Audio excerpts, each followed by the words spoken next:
रात सुनसान है, तारीख है दिल का आलम। आसमां पर कोई तारा न ज़मीं पर जुगनू टिमटिमाते हैं।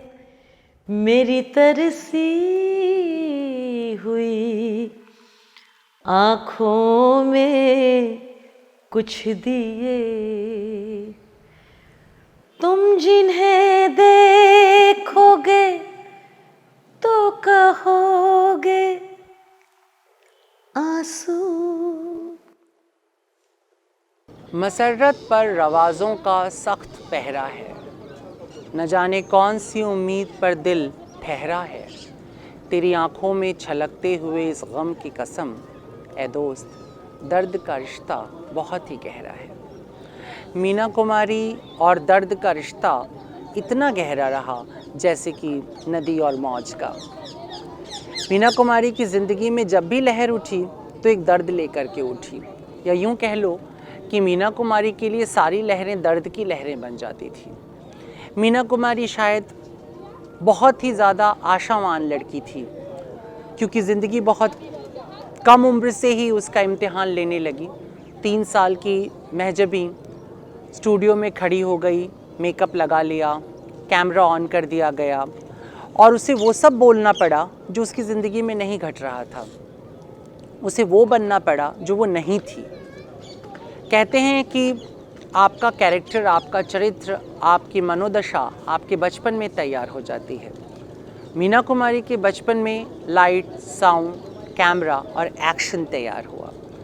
मीना कुमारी एक्शन कहने के साथ शुरू हो जाती थी, और जब कैमरे बंद हो जाते थे, जब लाइट बुझा दी जाती थी, जब मेकअप उतार दिया जाता था, तो मीना कुमारी वापस अपने चेहरे में लौट आती थी। बड़ी होकर के मीना कुमारी भारत की सबसे बड़ी, आज तक की सबसे बड़ी अभिनेत्री बनी।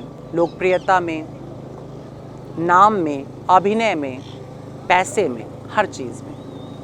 लेकिन अपने सफ़ेद कमरे में जाकर, मीना कुमारी का कमरा सफ़ेद होता था, उसके पर्दे, चादरें, कारपेट, हर चीज़ सफ़ेद रहती थी, और मीना कुमारी घर में पहुंचकर केवल सफ़ेद कपड़े पहना करती थी। इतनी सफ़ेदी क्यों? शायद इतने रंग जो उन पे लपेटे हुए थे वो उससे इतना उकता जाती थी कि उनके पास कोई दूसरा रास्ता नहीं होता था कि वो सब उतार करके फेंक दें और सफ़ेद कपड़ा पहन लें।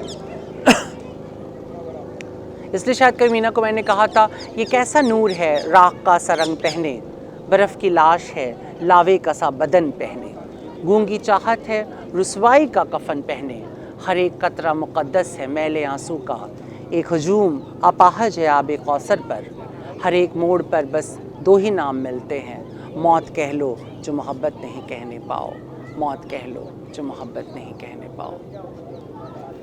रात सुनसान है, तारीख है दिल का आलम।